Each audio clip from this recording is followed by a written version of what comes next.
Shalom, salam sejahtera bagi kita semua.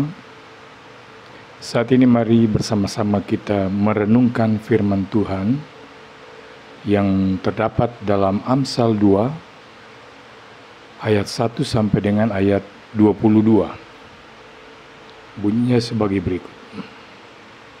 Faedah daripada menuntut hikmat.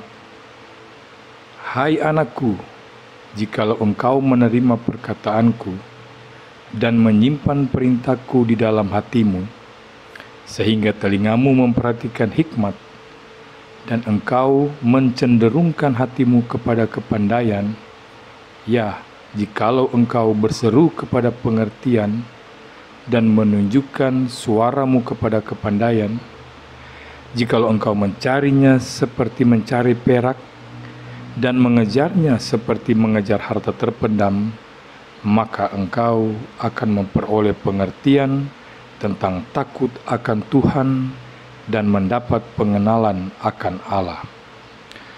Karena Tuhanlah yang memberikan hikmat, dari mulutnya datang pengetahuan dan kepandaian.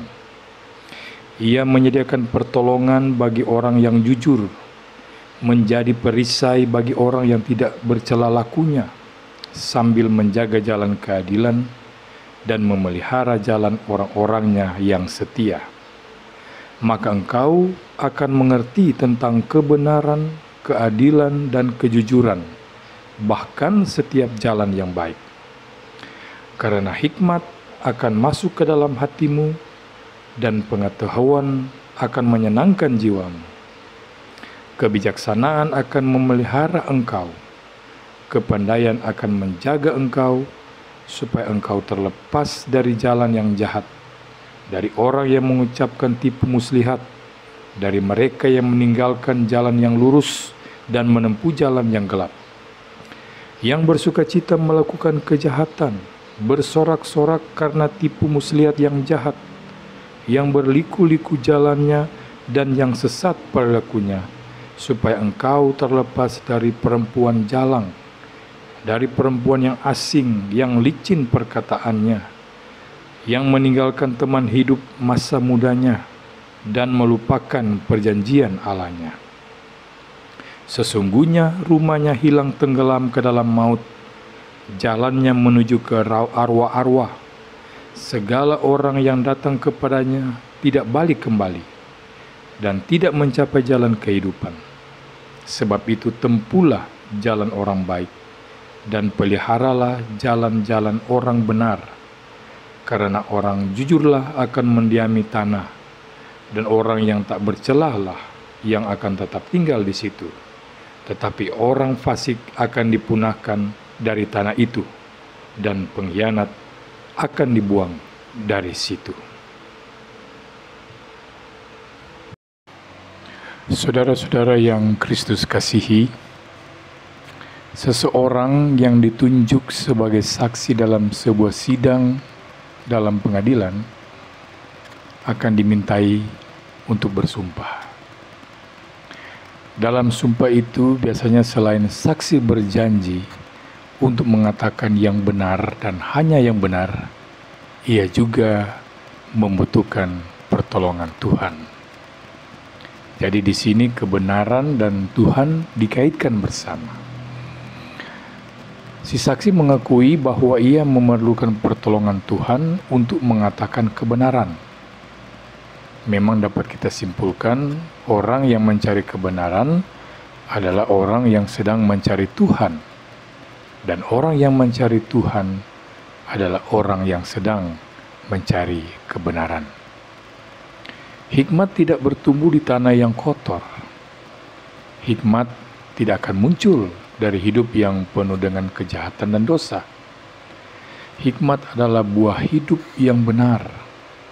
Secara khusus pada bagian firman Tuhan saat ini, kita belajar bahwa hikmat adalah penangkal terhadap kejahatan dan persinahan. Hidup berhikmat sebenarnya adalah hidup dalam batas pagar kebenaran Tuhan. Dan orang yang berhikmat berdisiplin diri akan hidup dalam batas pagar. Sebaliknya, orang yang tidak berhikmat melintasi batas pagar dan akhirnya terjatuh ke dalam dosa. Kadang kita tergoda untuk melewati batas pagar sedikit saja. Misalnya kita mulai berbohong dan membelokkan kebenaran. Kita melakukan hal yang salah dan menyebutnya kesempatan. Hidup dalam batas pagar menuntut disiplin dan kedewasaan yang tinggi. Kita sendirilah yang menetapkan batasnya berdasarkan firman Tuhan, dan kita sendirilah yang tahu bila kita melanggarnya. Jika kita terlanjur salah melangkah, berhenti dan berbaliklah. Berhenti sekarang akan lebih baik daripada berhenti kemudian. Orang yang berhikmat dan takut akan Tuhan adalah orang yang berani berhenti dan kembali masuk ke dalam batas pagar tersebut. Saudara, serentetan petunjuk mengenai sikap yang benar terhadap hikmat dipaparkan penulis Amsal dalam ayat 1-4. Mencermati semua sikap ini, kita belajar bahwa untuk memperoleh hikmat harus ada usaha yang serius, tidak mengenal lelah, bersemangat, dan terbuka untuk dipimpin oleh hikmat. Mencari hikmat melibatkan pikiran, indera, hati, dan kemauan. Sikap ini dimiliki oleh orang yang tahu dan yakin bahwa hikmat yang didasari takut akan Tuhan adalah hikmat yang berharga bagi hidupnya. Karena hikmat bersumber pada Allah, maka kita perlu menyediakan waktu untuk mendengarkan firman-Nya dengan teratur dan sungguh-sungguh. Kita perlu membuka hati dan pikiran kita mempelajari firman Tuhan. Kita perlu menyediakan waktu untuk bersekutu dengan Tuhan di dalam doa dan persekutuan pribadi dan melakukan firman Tuhan setiap hari. Jalan hidup orang yang berhikmat jauh berbeda dengan orang yang tidak memiliki hikmat. Hikmat akan menuntun orang ke jalan yang benar, sehingga kita tidak berjalan di jalan yang jahat. Hikmat akan menguatkan sehingga kita tidak tergoda perempuan jalang. Dengan hikmat pula, kita akan hidup bermoral tinggi dan luhur, dan yang terutama kita akan memiliki pengenalan akan Tuhan. Bagaimana kita bisa memperoleh hikmat? Lihat apa yang dikatakan Amsal dalam pasal 2 ini. Jikalau engkau mencarinya seperti mencari perak dan mengejarnya seperti mengejar harta terpendam, maka engkau akan memperoleh pengertian tentang takut akan Tuhan dan mendapat pengenalan akan Allah. Karena Tuhanlah yang memberikan hikmat, dari mulut-Nya datang pengetahuan dan kepandaian. Kita bisa mengetahui bahwa hikmat bukanlah seperti durian runtuh yang jatuh dari langit begitu saja.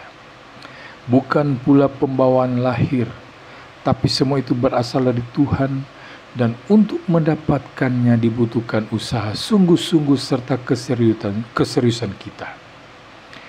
Jelaslah bahwa ada hubungan antara anugerah dari Tuhan dan upaya dari kita sendiri untuk memperoleh hikmat.